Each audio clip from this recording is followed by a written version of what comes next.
This was such an exciting and packed weekend. I had a cake order, a simple almond cake with vanilla buttercream, and then my friend Shay was having a gender reveal for her twins. So I cooked, I packed everything up, didn't get a lot of footage, but that's what I got.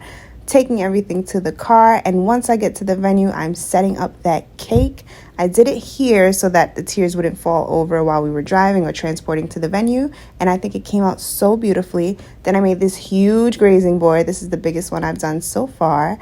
And this was the dessert table, cute little cupcakes, that cake. My friend Thalia dipped those madeleines. The decor was done by Shanika, Deja, Shia, my mom, my sister. It came out beautifully. They did an amazing job. And then here's all the food I made. We had 3 different types of sandwiches, some fruit cups, fried wings, and honey barbecue wings, Caesar salad cups. Shay's twin Shia made the empanadas, some pigs in a blanket, honey garlic meatballs, and here's another view of the grazing table once it was all finished.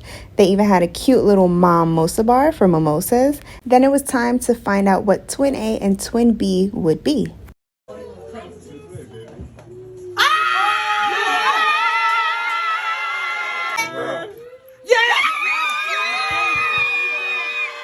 And for my favorite part of the night, Shay asked me to be the twins' godmother, and I could not be more honored.